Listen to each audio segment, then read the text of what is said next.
Hello student, this is Jain and welcome to rare classes. तो बच्चों, आज हम आपके सामने डिस्कस करने वाले हैं कॉलिजन का डेरिवेशन यानी कि पार्ट 2। बच्चों, आज हम जानेंगे कॉलिजन को 2 डायमेंशन के लिए, यानी कि लास्ट लेक्चर में हमने डिस्कस किया था कि 1D के बारे में, जहाँ पे हमें सिंगल एक्सिस को डिफाइन किया गया था और मैंने 2 बॉलों का आपको कॉलिजन का प्रॉपर डेरिवेशन और न्यूमेरिकल करके बताए थे। ठीक है बच्चों, तो लेक्चर को आगे बढ़ा के यानी कि आज के लेक्चर में हम डिस्कस करेंगे कॉलिजन के बारे में। लेकिन बच्चों, अब की बार हमारे पास 2 एक्सिस की बात करेंगे, एक एक्स एक्सिस की और दूसरी वाई एक्सिस की। ठीक है बच्चों, तो इसको हम बोलते हैं 2 डायमेंशन, यानी कि बच्चों यहाँ पे मैंने लिख रखा है, ये जो कॉलिजन के बारे में पढ़ रहे हैं ये 2 डायमेंशन के बारे में पढ़ेंगे। तो बच्चों, इनिशियल में मैंने कहा कि मेरे पास एक बॉल है और जिसका मास m1 है। ठीक है बच्चों, एक बॉल और है, अब इसका मास मैंने m2 ले रखा है। ठीक है बच्चों, यहाँ पे मैंने कहा कि इसकी जो लाइन ऑफ मोशन है वो सेम है। ठीक है बच्चों, मैंने कहा कि स्टार्टिंग में जो सेकंड बॉल थी इसको मैंने रेस्ट पे ऑब्जर्व किया है। अगर बच्चों ये बॉल रेस्ट पे है तो इसकी जो वेलोसिटी वो 0 हो जाएगी, और मैंने कहा ये जिस वेलोसिटी से आगे बढ़ रही है उस वेलोसिटी को मैंने u1 लिखा। अब बच्चों, पहली वाली बॉल दूसरी वाली बॉल को कोलाइड करेगी। हमने कहा दूसरी वाली रेस्ट पे थी, यानी कि दूसरी वाली में कोई मूवमेंट अभी नहीं है। लेकिन जब पहली वाली बॉल u1 वेलोसिटी से आगे बढ़ रही थी तो वो दूसरी वाली बॉल को कोलाइड करा देगी, यानी कि थोड़ा सा टकराएगी। तो टकराने के बाद बच्चों हमें क्या ऑब्जर्व होता है कि जो पहली वाली जो बच्चों हमारे पास बॉलें हैं वो किस भी डायरेक्शन में जा सकते हैं। तो थोड़ी देर के लिए हम फील करते हैं कि पहली वाली बॉल ने दूसरे को अगर मान के चलो कोलाइड किया, तो कोलाइड करने पे हमें ऐसा लगा कि दूसरी वाली बॉल नीचे चली गई और पहली वाली बॉल ऊपर चली गई इससे टकराने के बाद। सिमिलर सिचुएशन को बच्चों हम इस तरीके से भी डिफाइन कर सकते हैं,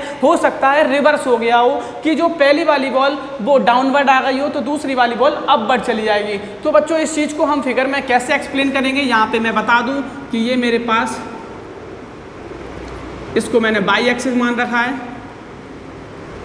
ठीक है बच्चों, तो बाई एक्सिस के रिस्पेक्ट में अगर मैं यहाँ पे देखूंगा तो मैंने फील किया कि हो सकता है एक बॉल यहाँ पे आ गई हो और दूसरी बॉल यहाँ पे आ गई हो। तो बच्चों, जो बॉल ऊपर आ गई उसको मैंने m1 बोल दिया और जो दूसरी बॉल है उसको मैंने m2 बोल दिया। अब बच्चों, इसने अपना कुछ एंगल चेंज किया था। अभी तक जो फर्स्ट डायमेंशन में किया था तो बॉल सीधी जा रही थी, लेकिन बच्चों अब यहाँ पे अपवर्ड या डाउनवर्ड, ऊपर और नीचे हो सकती हैं। तो जब बॉल ऊपर और नीचे जाएगी तो उसने कुछ एंगल फॉर्म्ड किया, तो मैंने कहा ये एंगल θ1 है और इस एंगल को मैंने θ2 के नाम से जान लिया। ठीक है बच्चों, इतना करने के बाद अब हम यहाँ पे आपको बताएंगे कि मैंने कहा कि स्टार्टिंग में इसकी वेलोसिटी u1 थी, इसकी ut थी, लेकिन वो हमारी रेस्ट पे है। पहली वाली बॉल जिस अकॉर्डिंग ऊपर गई तो यहाँ पे v1 मान लिया, इसको हमने v2 लिख दिया। और बच्चों, यहाँ पे ये जो एंगल मिला वो हमारे पास θ1 और θ2 के एंगल डिफाइन किए गए हैं। अब बच्चों, यहाँ पे हमें थोड़ी सी रिक्वायरमेंट होगी कंपोनेंट की, तो पहले हम आपको बताते हैं कि इसके कंपोनेंट हम कैसे आइडेंटिफाई कर सकते हैं। तो कंपोनेंट आइडेंटिफाई करेंगे तो बच्चों हमने कहा ये b1 वेलोसिटी से बॉल आगे बढ़ी और ये वाली बॉल b2 वेलोसिटी से आगे बढ़ी। तो अगर मैंने कहा इस बॉल के रिस्पेक्ट में ये हम कंपोनेंट ब्रेक कर सकते हैं, यहाँ पे इसके भी रिस्पेक्ट में हम ये कंपोनेंट ब्रेक कर सकते हैं। ठीक है बच्चों, तो सबसे पहले डिफाइन करेंगे एंगल के बारे में। यहाँ पे जैसा कि बच्चों, अगर मैंने कहा ये मेरे पास θ1 है, अगर ये θ1 है तो बच्चों मैंने देखा कि मैं यहाँ पे आपको थोड़ा सा नाम भी बता दे रहा, मैंने इसको O बोल दिया, इसको P बोल दिया, और यहाँ पे मैंने कहा ये M पॉइंट है और ये N पॉइंट है। तो मैं लिख सकता हूँ कि OP लाइन MN के पैरेलल है। अगर बच्चों OP लाइन MN के पैरेलल लाइन आ रही है तो बच्चों यहाँ पे आपको फील होगा कि अगर ये θ1 है तो ये भी एंगल जो हमें मिलेगा वो हमें θ1 मिलेगा। इसका रीजन बच्चों कॉरस्पॉन्डिंग एंगल हो जाएगा। सिमिलरली अगर मैं डाउनवर्ड के लिए देखूंगा, यहाँ पे नीचे वाले पार्ट के लिए, तो ये θ2 है तो इसके रिस्पेक्ट में ये दोनों लाइन पैरेलल है तो ये ट्रांसवर्सल हो जाएगी। अगर ये θ2 है तो बच्चों यहाँ पे ये वाला एंगल भी हमें θ2 मिल जाएगा। ये भी हमारे पास सेम कॉरस्पॉन्डिंग एंगल के नाम से हम इसको जानते हैं। ठीक है बच्चों, तो अब हमने कॉरस्पॉन्डिंग एंगल को जान लिया है तो अब इस डेरिवेशन को करना काफ़ी आसान हो जाएगा। क्या करेंगे बच्चों, सबसे पहले मैंने डिफाइन किया यहाँ पे इसके कंपोनेंट को। तो कंपोनेंट को डिफाइन किया तो ये b1 है, तो b1 के रिस्पेक्ट में अगर ये θ1 है तो हॉरिजॉन्टल कंपोनेंट हुआ, इसको मैंने बोला b1 cos θ1, और ये कंपोनेंट हमारे पास वर्टिकल हुआ तो इसको मैंने बोला b1 sin θ1। सिमिलरली बच्चों, यहाँ पे डिफाइन किया तो ये θ2 के रिस्पेक्ट में ये हॉरिजॉन्टल कंपोनेंट मिलेगा v2 cos θ2, और ये जो मिलेगा वो b2 sin θ2। तो हॉरिजॉन्टल और वर्टिकल कंपोनेंट हमने डिफाइन कर लिए हैं। अब हम यहाँ पे इक्वेशन को लिखने जा रहे हैं। जैसा कि बच्चों हमें पता रहता है कि किसी भी कॉलिजन के अंदर मोमेंटम हमेशा कंजर्व्ड रहता है, तो सबसे पहले मैंने लिखा फॉर एक्स एक्सिस की बात की बच्चों तो मोमेंटम कंजर्व्ड ही रहेगा, ठीक है। पूरे सिस्टम के लिए मोमेंटम हमारा कंजर्व रहेगा। तो मैंने कहा इनिशियल मोमेंटम, तो इनिशियल मोमेंटम यानी कि बच्चों m1 u1 और यहाँ पे m2 और u2। बच्चों आप u2 की वैल्यू को 0 भी पुट कर सकते हो, लेकिन हम शुरुआत में अगर इक्वेशन को निकाल रहे हैं तो हम u2 की जगह अभी u2 लिखेंगे। जब न्यूमेरिकल को सॉल्व करेंगे तो u2 की वैल्यू हम 0 को सब्स्टिट्यूट कर सकते हैं। सिमिलरली बच्चों जब आगे बढ़ेंगे तो मैंने देखा यहाँ पे पहले x एक्सिस के कॉरस्पॉन्डिंग मैंने देखा तो हमें मिला m1, लेकिन बच्चों x एक्सिस के हमने अगर वेलोसिटी का वेक्टर देखा तो हमें मिला v1 cos θ1। Similarly m2 v2 cos θ2। Because बच्चों x एक्सिस की बात कर रहे हैं तो हमें हॉरिजॉन्टल कंपोनेंट की रिक्वायरमेंट है। तो हॉरिजॉन्टल का ये कंपोनेंट v1 cos θ1 है और ये कंपोनेंट v2 cos θ2 है, ठीक है बच्चों। तो इसको मैंने इक्वेशन नंबर फर्स्ट बोल दिया। ये मैंने x एक्सिस के रिस्पेक्ट में लिखा था, लेकिन अब बच्चों लिखेंगे हम बाई एक्सिस के रिस्पेक्ट में। तो बच्चों जब बाई एक्सिस के रिस्पेक्ट में मैंने लिखा तो स्टार्टिंग में जो हमारा बॉल को आपको कॉलिजन मैंने दिखाया था वो एक्स एक्सिस के सिमेट्री पे था। तो स्टार्टिंग में इनिशियल मोमेंटम में हमारे पास बाई की कोई बात नहीं हुई है। तो इस कंडीशन में हमारा जो इनिशियल मोमेंटम होगा बाई एक्सिस के रिस्पेक्ट में तो वो 0 हो जाएगा, ठीक है बच्चों। तो इसको लिखा 0। सिमिलरली जब बाई एक्सिस को डिफाइन किया तो बाई एक्सिस को डिफाइन किया तो बाई एक्सिस का जो कंपोनेंट मिला वो हमें मिला m1 b1 sin θ1 m2 b2 sin θ2। तो बच्चों ये तो मैंने दो इक्वेशन आपके सामने लिख के दी हैं, पहली x एक्सिस के रिस्पेक्ट में और दूसरी y एक्सिस के रिस्पेक्ट में, ठीक है बच्चों। यहाँ पे कॉलिजन हमारे पास इलास्टिक है, यानी कि परफेक्टली इलास्टिक कॉलिजन में काइनेटिक एनर्जी हमारे पास कंजर्व्ड रहती है। तो मैंने यहाँ पे काइनेटिक एनर्जी के कॉन्सेप्ट को यूज किया। तो मैंने लिखा for kinetic energy is also conserve. तो इनिशियल काइनेटिक एनर्जी हमें मिलेगी बच्चों 1/2 m1 u1 का स्क्वायर 1/2 m2 u2 का स्क्वायर। सिमिलरली 1/2 m1 b1 का स्क्वायर और 1/2 m2 v2 का स्क्वायर। तो ये हमारे पास 3 इक्वेशन हो जाएंगे जब हम 2D की बात करेंगे। और इन 3 इक्वेशनों के रिस्पेक्ट में बच्चों हम कितने भी टफ से टफ न्यूमेरिकल को आसानी से आइडेंटिफाई कर सकते हैं। तो बच्चों आप इस पार्ट को नोट डाउन करोगे। इसी के साथ आज हम आपके साथ इसके कुछ न्यूमेरिकल भी डिस्कस करेंगे। तो आज का टॉपिक हमारा काफ़ी आसान सा टॉपिक हो जाएगा, जिससे आप इसके क्वेश्चन को आसानी से बना सकते हैं।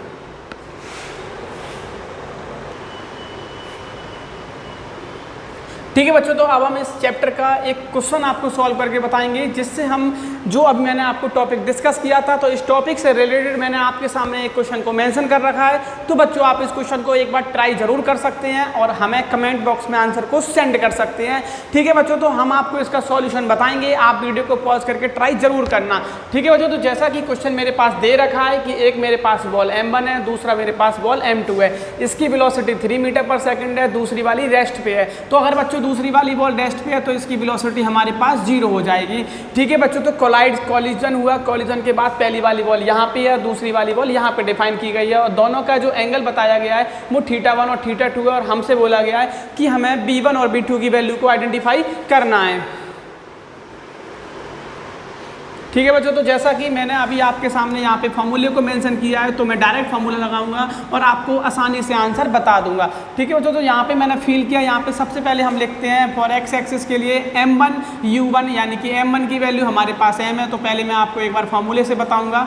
m1 u1 m2 u2 is equal to में बच्चों m1 b1 cos θ2 m2 b2 cos θ2। ठीक है बच्चों, cos θ1 और θ2 अलग अलग एंगल डिफाइन किया। मास बच्चों हमारे पास सेम दे रखे हैं, यानी कि m1 और m2 की वैल्यू m है, तो यहाँ पे इसको m लिखा और u1 की जगह मैंने u1 लिखा। ठीक है, m2 की जगह m लिखा और ये हमारे पास 0 हो जाएगा। सिमिलरली बच्चों ये m1 लिखा, b1 हमें आइडेंटिफाई करना था, cos θ की मान की वैल्यू हमारे पास 45 है। सिमिलरली m2 की जगह m लिखा, b2 की जगह b2 लिखा और ये भी हमारे पास cos 45 है। ये बच्चों हमारे पास पूरा फंक्शन कैंसिल आउट होगा, यहाँ पे m u1 बचा, यहाँ से बच्चों मैंने m को कॉमन लिया तो मेरे पास जो वैल्यू बची तो b1 cos 45 की वैल्यू 1/√2 और b2 को एज इट इज लिखा cos 45 की वैल्यू बच्चों फिर से 1/√2। तो m से m को कैंसिल किया और u1 की वैल्यू मेरे पास 3 मीटर पर सेकेंड था, तो यहाँ से मैंने सॉल्व किया तो b1 + p2 और अपॉन में √2। तो बच्चों मेरे पास एक इक्वेशन आ गई, b1 और b2 की जो वैल्यू आ गई बच्चों मेरे पास 3√2 आ गई। इसको मैंने बोल दिया इक्वेशन नंबर फर्स्ट। ठीक है बच्चों, तो अब हम यहाँ पे सेकंड इक्वेशन का यूज़ करते हैं। तो यहाँ पे हम सेकंड इक्वेशन का यूज़ करेंगे तो वो मेरे पास था इनिशियल मोमेंटम 0 होगा फॉर बाई एक्सिस के लिए, और मैंने लिखा था m1 v1 sin θ1 is all plus m2 v2 sin θ2। तो बच्चों ये तो 0 रहेगा, m की वैल्यू m पुट कर दी और v1 की जगह मैंने v1 लिखा और sin θ1 की जगह हमने 45 डिग्री मेंशन किया। लेकिन बच्चों यहाँ पे थोड़ा समझते हैं कि अब की बार v2 जो वेलोसिटी डिफाइन की गई है वो बाई एक्सिस की नेगेटिव डायरेक्शन में है, यानी कि जो v2 है उसकी जगह मैं -v2 चेंज करूँगा और साइन के साथ 45 लिख दूंगा। इस पूरे नेगेटिव वाले फंक्शन को इधर लेके आ जाएंगे तो हम इसको 0 के साथ ट्रांसफर करेंगे, तो यहाँ पे m v2 और sin 45 की वैल्यू 1/√2। सिमिलरली बच्चों ये मिला m1 b1 और ये भी 1/√2, तो 1/√2 m आपस में कैंसिल आउट। तो हमें पता चला कि b1 और v2 आपस में बच्चों कैसे हैं, इक्वल डिफाइन किए गए हैं। तो b1 और v2 को मैं यहाँ पे चेंज कर सकता हूँ, तो मैंने b1 को भी b1 लिखा और v2 को भी b1 लिख दिया और ये मिला 3√2। तो इसको बच्चों ऐड किया तो 2b1 = 3√2। तो बच्चों यहाँ से b1 की जो वैल्यू मिली वो 3/2√2 कैंसिल आउट किया, तो b1 की वैल्यू 1.5√2। अगर बच्चों b1 1.5√2 है तो सिमिलरली हम कह सकते थे कि b1 और b2 आपस में इक्वल हैं, तो इसकी भी वैल्यू हमें कितनी मिली 1.5√2। ठीक है बच्चों, तो ये होता है मेरे पास कॉलिजन फॉर 2 डायमेंशन, यानी कि जब मेरे पास 2 एक्सिस की बात करेगा तो इस तरीके से हमने उसका डेरिवेशन फॉर्म किया। उसके बाद ये क्वेश्चन को आप इस तरीके से बना सकते हैं। तो ये हमारे पास बहुत सिंपल से केस रहते हैं। तो ये हमारा एक मैंने आपको बेसिक सा क्वेश्चन दिया है, इसी के साथ हम क्वेश्चन नंबर नेक्स्ट करेंगे, तो वो भी आपके लिए एक इंपॉर्टेंट क्वेश्चन होने वाला है। ठीक है बच्चों, तो जैसा कि जो क्वेश्चन मैंने आपके सामने बोर्ड पे मेंशन कर रखा है, ये हमारा एक एनसीईआरटी क्वेश्चन है और काफ़ी इंपॉर्टेंट क्वेश्चन है और एग्जाम में हमसे बहुत बार पूछा भी जाता है। तो बच्चों इस क्वेश्चन को हम सॉल्व करेंगे, तो हम इसका काफ़ी आसान सा मेथड आपके सामने करेंगे जिससे आप क्वेश्चन को समझ सकते हो। अगर बच्चों यहाँ पे मैं आपको एक बेसिक सा फैक्ट बताऊँगा कि इनिशियल में हमारे पास एक पहली बॉल का मास m1 है और दूसरी वाली बॉल का मास m2 है। लेकिन बच्चों दूसरी वाली बॉल मेरे पास रेस्ट पे दे रखी है, पहली वाली बॉल की वेलोसिटी 3 मीटर पर सेकंड दे रखी है और कहा कि आफ्टर कॉलिजन के बाद हमने यहाँ पे ऑब्जर्व किया पहली वाली बॉल अपवर्ड चली गई, दूसरी वाली डाउनवर्ड चली गई, यानी कि बाई एक्सिस के रिस्पेक्ट में जा रही है बॉलों को डिफाइन किया है। ये हमारे पास बाई एक्सिस है। ये पहली वाली बॉल जो बाई एक्सिस से एंगल बनाती है वो θ1 और दूसरी वाली बॉल जो बनाती है वो θ2 और कंप्लीट को मैंने थीटा मान रखा है। और θ1 की वैल्यू बच्चों हमें फाइंड करना है, θ2 की वैल्यू 37 है और m1 और m2 की वैल्यू हमें m गिवन है। ठीक है बच्चों, तो इस क्वेश्चन को समझते हैं काफ़ी आसान मेथड से। यहाँ पे हम वेक्टर का कॉन्सेप्ट यूज करेंगे, तो पहले आपको यहाँ पे थोड़ा सा इस क्वेश्चन को फील कराते हैं। तो शुरुआत में मैंने बच्चों कहा कि हमारे पास कोई भी कॉलिजन होता है तो मोमेंटम हमेशा कंजर्वेटिव रहता है। तो बच्चों अगर मोमेंटम कंजर्वेटिव तो पहली वाली बॉल के रिस्पेक्ट में लिखा m1 u1 plus m2 u2। यहाँ पे बच्चों हम x एक्सिस और y एक्सिस को अलग अलग डिफाइन नहीं कर रहे हैं, यहाँ पे हम सीधा यहाँ पे नॉर्मली फॉर्मूला लिखते हैं। तो मैंने लिखा m1 v1 और m2 v2, बिकॉज बच्चों इस फॉर्मूले से ये क्वेश्चन को मैं काफ़ी आसानी से आपको बता दूंगा और आप आसानी से निकाल भी सकते हो। अगर बच्चों यहाँ पे हम v1 और v2 के कंपोनेंट के टर्म में इसको सॉल्व करेंगे तो वो हमारे लिए काफ़ी लेंदी हो जाएगा, जिससे हम इस क्वेश्चन को काफ़ी टाइम में सॉल्व कर पाएंगे। तो इस मेथड से आप इस क्वेश्चन को आसानी से बना सकते हो। यहाँ पे बच्चों हमें m1 m2 यानी कि मास सेम दे रखे हैं, तो मैंने इसको m लिखा और इसको u1 लिखा। ये बच्चों हमारे पास 0 हो जाएगा बिकॉज वेलोसिटी हमारे पास 0 है, तो इसको मैंने हटाया, ये लिखा m1 और यहाँ पे जो वेलोसिटी गिवन है वो v1 और यहाँ पे लिखा m और इसके साथ v2। यहाँ से m को कॉमन लेने के बाद यानी कि m से m हमारा कैंसिल आउट हो जाएगा। तो बच्चों u1 की जो वैल्यू हमें मिली वो v1 प्लस B2, इसको मैंने बोल दिया इक्वेशन नंबर फर्स्ट। सिमिलरली बच्चों अब हम यहाँ पे अगला फंक्शन एनालाइज करेंगे, तो मैंने कहा यहाँ पे हम यूज़ कर लेते हैं काइनेटिक एनर्जी का कॉन्सेप्ट, क्योंकि हमने यहाँ पे एक्स एक्सिस और वाई एक्सिस को अलग अलग डिफाइन ना करके कंप्लीट इक्वेशन को डिफाइन कर लिया है। अब हम यूज़ करेंगे काइनेटिक एनर्जी का कॉन्सेप्ट। तो kinetic energy is also conserve, आप कॉलिजन के समय तो हमने लिखा 1/2 m1 u1 का स्क्वायर, बिकॉज बच्चों लास्ट में मैंने आपको डेरिवेशन में क्लियर करा दिया था कि कॉलिजन में यहाँ पे अगर इलास्टिक कॉलिजन होगा तो इस केस में हमारे पास काइनेटिक एनर्जी भी कंजर्व रहती है। तो मैंने कहा initial kinetic energy 1/2 m1 u1 का स्क्वायर प्लस m2 u2 का स्क्वायर 1/2 m1 v1 का स्क्वायर 1/2 m2 v2 का स्क्वायर। तो बच्चों 1/2 और m हमारे पास पूरा फंक्शन कॉमन आ गया, तो मैं इसको डायरेक्ट यहाँ पे आपको बता दे रहा, ये सब कैंसिल आउट हो जाएंगे क्योंकि m और m सेम है। तो ये बच्चा u1 का स्क्वायर, ये बच्चों 0 हो जाएगा, और यहाँ पे मिला v1 का स्क्वायर और यहाँ पे मिला v2 का स्क्वायर। इसको बोल दिया बच्चों मैंने इक्वेशन नंबर सेकेंड। ठीक है बच्चों, तो पहले आप इतना नोट डाउन करोगे। इसी के साथ अब क्वेश्चन का सबसे इंपॉर्टेंट पार्ट यानी कि वेक्टर फॉर्म को हम यूज करेंगे। जैसा कि चैप्टर 4 वेक्टर में हमने पढ़ रखा है कि अगर मैं u1 और u1, मैंने u1 और u1 को 2 बार लिखा यहाँ पे और बीच में मैंने इनके डॉट प्रोडक्ट लगा दिया, तो u1 की वैल्यू हमारे पास बच्चों क्या है b1 प्लस b2, और डॉट प्रोडक्ट का यूज़ किया तो फिर से b1 प्लस b2, क्योंकि ये हमारे पास वेलोसिटी वेक्टर होते हैं। यहाँ पे इनका जब प्रोडक्ट करेंगे बच्चों u1 और u1 का, तो जैसा कि हमने वेक्टर में पढ़ रखा है, इसका जो प्रोडक्ट आएगा वो u1 का स्क्वायर आएगा। यहाँ पे मल्टीप्लाई करेंगे इंडिविजुअल, तो b1 vector dot b1 vector, b1 vector dot b2 vector plus b2 vector dot b1 vector, और लास्ट में v2 वेक्टर और डॉट v2 वेक्टर। तो ये प्रोडक्ट करने के बाद यहाँ पे ये फॉर्म दूंगा वो u1 का स्क्वायर, ये फॉर्म दूंगा बच्चों b1 का स्क्वायर। ये हमने आपस में एक दूसरे को ऐड किया तो हमें मिला 2b1 और b2, और लास्ट में बच्चों जो हमें मिला वो b2 का स्क्वायर मिला।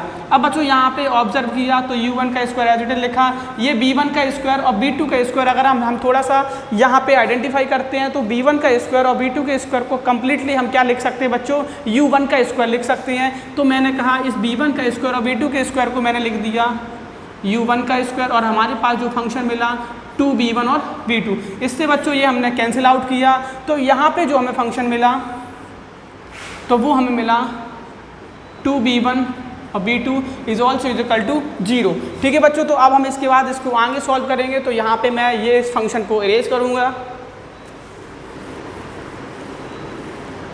तो 2b1 और b2, तो 2b1 और b2 हमारे पास ये फंक्शन आ चुका है is also is equal to 0। तो बच्चों 2 को मैंने 0 में पहुंचाया, इसका मैंने फॉर्मूला यूज़ किया, तो मोड b1 मोड b2 और cos theta is also is equal to 0। बच्चों आपको यहाँ पे बताते हैं कि थीटा एंगल मैंने क्यों लिखा है, क्योंकि बच्चों यहाँ पे ये वेलोसिटी v1 का वेक्टर है और ये वेलोसिटी v2 का है। इनके बीच में जो हमारा एंगल फॉर्म्ड हुआ है वो हमारे पास थीटा फॉर्म्ड हुआ है, तो हमने b1 और b2 के बीच के एंगल को डिफाइन किया, तो एंगल मैंने थीटा लिखा। ये बच्चों 0 में चले जाएंगे, तो यहाँ से cos theta is equal to 0, और cos में 0 वैल्यू होती है 90 डिग्री की, तो थीटा की वैल्यू हमें मिली बच्चों 90 डिग्री। अब थीटा मेरे पास 90 आ चुका है, तो थीटा के प्लेस पर मैं क्या लिख सकता हूँ बच्चों, θ1 और प्लस का θ2, because theta is sum of θ1 plus θ2 is equal to 90 degree, और थीटा की वैल्यू मुझे एक वैल्यू के बारे यहाँ पे θ2 की 37, ये θ1 इज इक्वल टू 90, तो θ1 की जो वैल्यू मिली बच्चों वो हमें मिली 53।